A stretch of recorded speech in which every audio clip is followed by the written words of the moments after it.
promises that God had made to them. Believe that God is doing that amongst his people here and in this community. And let me read to you just from Joshua chapter 5, where Joshua met the Lord himself, and Joshua fell down to the ground in reverence and asked of him, "What message does my Lord have for his servant?" The commander of the Lord's army replied, "Take off your sandals. The place where you're standing is holy." And Joshua did so. I'm not going to get you to take off your shoes. What I'm going to get you to do is just to bow in prayer and for us to acknowledge and recognise that this place is holy ground. Not because we're standing on it, but because this place is where God is amongst us in a very wonderful way. Let's bow together and dedicate this site to Joshua and his people who were obedient, who listened to you and understood what you were saying to them, and then they went out and they did it because they believed you and they had confidence in you and they trusted you. So, Father, we believe that you've called this congregation to extend its buildings. We believe that you've led us in that way, and we believe that that's part of the greater call and the greater vision that you have for your people and for this community. And so in this very simple way, we want to dedicate this site to you. May it truly be holy ground. May it be for the years to come a place where people encounter the living God, and may they be drawn to him in all of his glory and all of his love, because people have listened, they've heard, and they've been obedient. We dedicate this site, and we dedicate all those who are part of bringing this about, and we dedicate each other. We give ourselves, the children, right through to the older folk.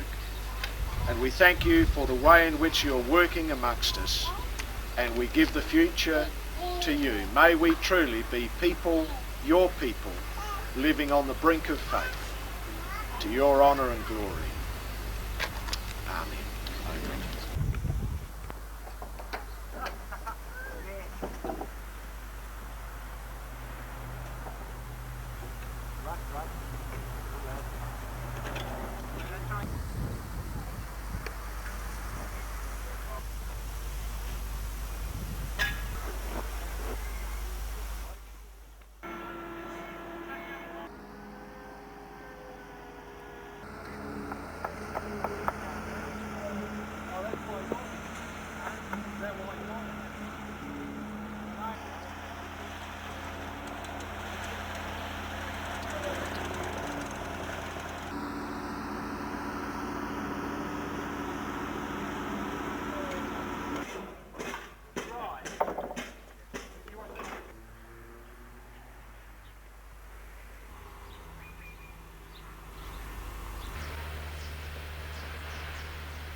Just give you a bit of the history of how this building came into being. We look at the buses up here. They arrived on site as big lengths of timber. We marked, at that stage we had the foundation poured, and we marked out on texture on the floor, on the ground rather, or cement slabs, what shape they had to be. We cut them out, cut the ends like one of our members made the steel, there's very complicated bits of steel up there, the steel work on one of those corners. manufactured those, and then we spent a couple of days bolting them together.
They'll nail them that side, then they'll clamber over on the new one and nail them at the bottom. And then they get up the top and square it and make sure that she's upright.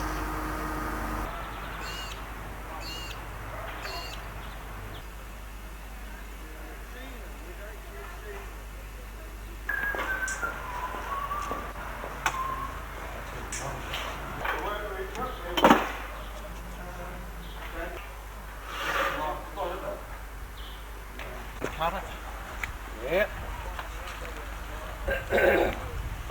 You manage up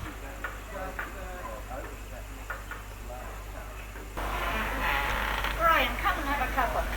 We would have bought a mould and made us same place in a smaller one.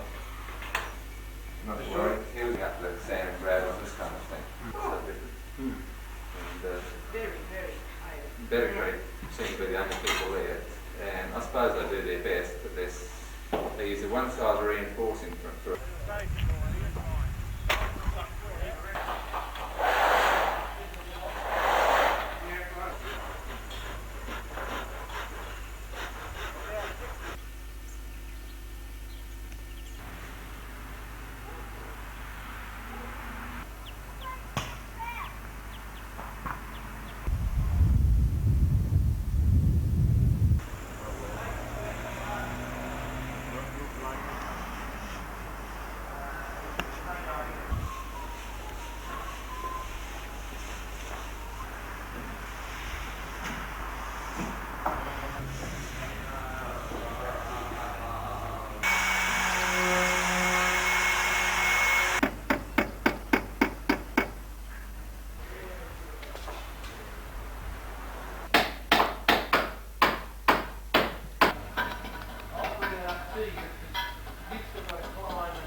The area here is the foyer, which we've just completed roofing over, ready to provide a weatherproofing for the main auditorium. The area that you're looking into is going to be the vestry storage office area with a nursery crying room eventually, but we haven't got the money yet to do the ceilings or put the internal walls in. We're endeavouring to get the new auditorium finished, which we'll go in and have a quick look at now.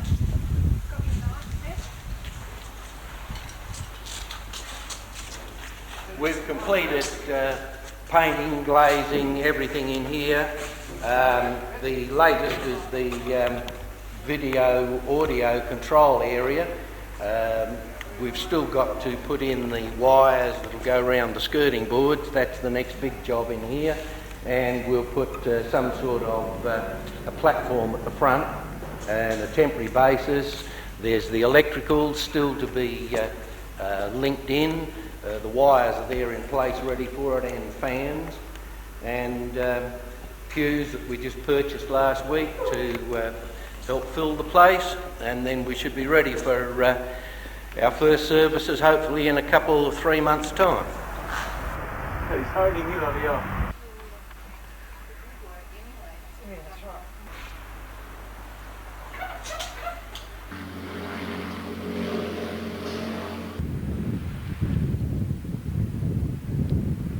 Invite you to move out of the church that we're in here at the moment and to move next door. And so this morning, just now, as God's family, as we gather here, we want to dedicate this building.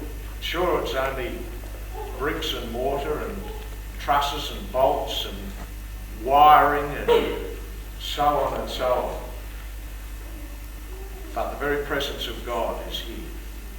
And we dedicate it to Him. And as we dedicate it to Him, may it be a place of praise and worship. May it be a place of joy and sorrow. May it be a place of struggles and good times, of tears and laughter. May it be a place of praise and glory to His name. This is the house of God, because He is here. Birdwood United Church welcomes you here today to celebrate all of this and a lot of things that you don't see. And it's just been a wonderful experience. Brian has been called full-time from the beginning, from the 1st of January 1992. We now have in our congregation a full complement of tradesmen. At that stage, a plumber had just arrived, but he didn't stay for long. So we were short of a plumber. We found one at the last minute.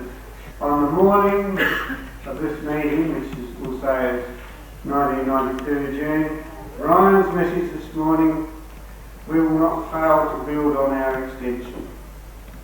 And he spoke the message, and some of you may were here might remember this. We need to support these men in prayer and in action. Let them know that you are right behind them. You are honkers in this project.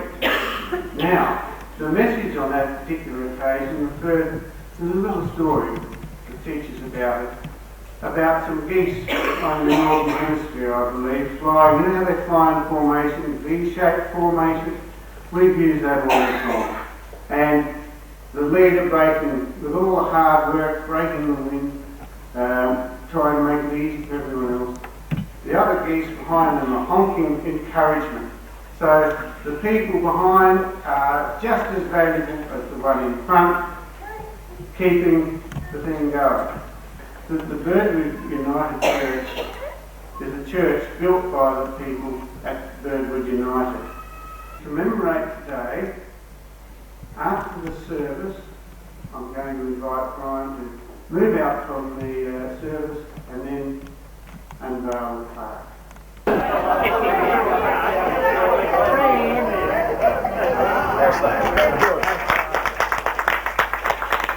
Hasn't fallen out yet, son.